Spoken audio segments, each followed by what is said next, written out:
Hey, sexy people. Do you know that people are out here ending loving, loyal, stable marriages or relationships not because of betrayal, abuse, or disrespect, but because one partner wants more sex, different sex, or no sex at all? And today we need to talk about why misaligned desire is not a reason to destroy a life you have built together. But before we get into this, hi, my name is Taylor K. Sparks, your ethical non-monogamy coach and sex goddess. So let's be honest here. Some of you are divorcing or leaving partners who adore you. Partners who stayed loyal when you didn't want sex or couldn't have sex or weren't interested in their desires. And instead of saying, let's find a solution that supports us both, you say, do what I want or I'm leaving.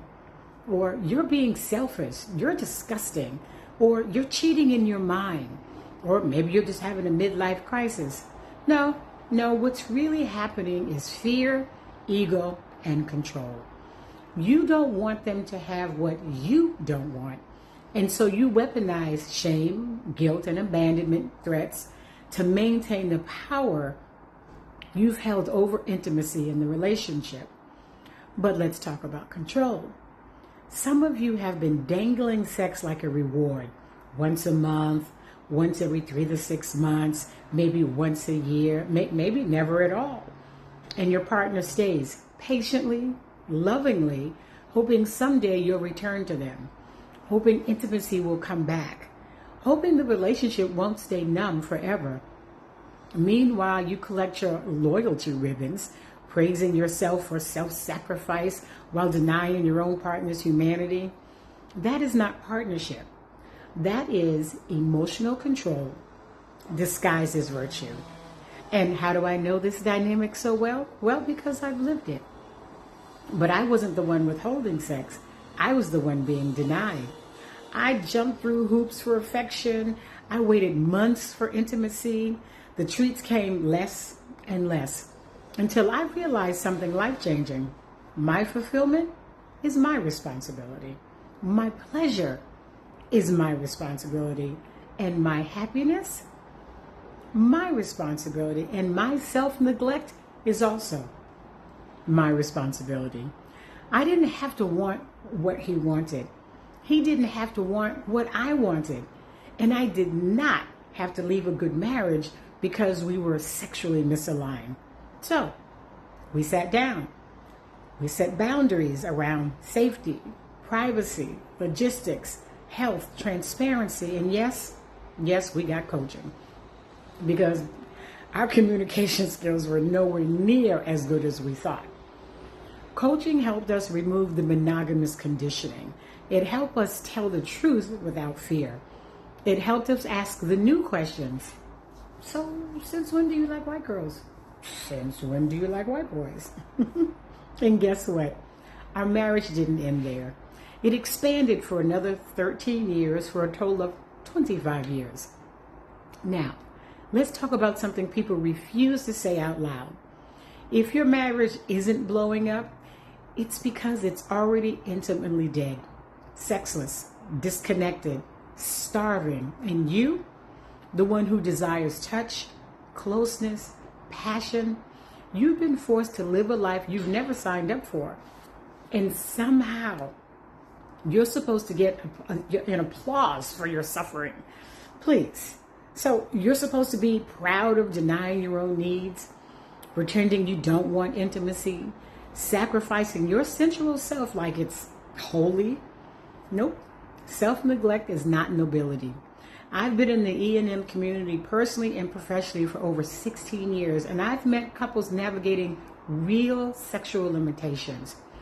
Partners who are physically incapable of sex, partners with chronic illness, partners who are paralyzed, partners whose disability makes intimacy impossible.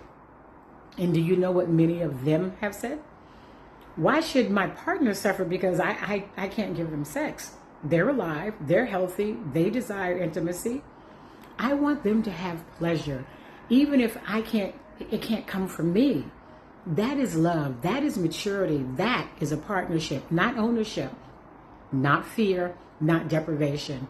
And I know some of you will quote the vows, but they say in sickness and in health. True. But they are sick. Or they're not sick. And they're still loyal to you if you are. That's what that means. Not for them to act sick too. But some of you aren't dealing with disability or medical limitations. Your body works. Your partner's body works. You just don't want sex, or you don't want their kind of sex. And that is totally okay. Your desire is valid. But the truth of the matter is, the thing that you don't want to hear is you do not have the right to decide that your partner should live a sexless life forever because you don't desire intimacy. That is not love. That is not sacrifice. That is emotional ownership. You don't get to say, I don't want that. I don't want sex, so nobody in this marriage gets it. That's not partnership. That's control. Marty Marr, the founder of the Larry to Marriage app, Llama, said something really profound the other day. He said, marriage is more than romance and sex. It's alignment, loyalty, shared therapy, shared history, shared Costco runs, raising kids, shared tax brackets, and shared life goals. And they're right. Marriage is a partnership, and sex is one element, not the entire foundation.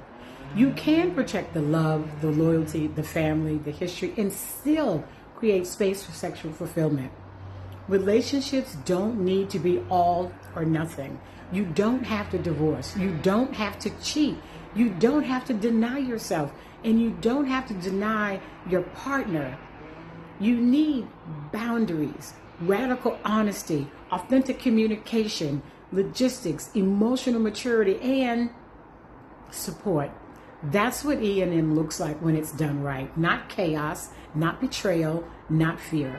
Just adults creating solutions instead of ultimatums. So if you are stuck between your desire and your partner's fears, if you feel guilty for needing intimacy, if you're tired of carrying the emotional labor in your marriage, I'm not here to make your choices for you, but I'm here to support you in understanding them. Take this opportunity to book your free 20-minute clarity call with me at organicloving.com/coaching. And if you're watching this on my YouTube channel and this information resonated with you, I would appreciate a like, and of course, don't forget to subscribe and click the notification bell so you will know when the next video is uploaded. And until next time, your love, your rules, and your freedom. Bye-bye.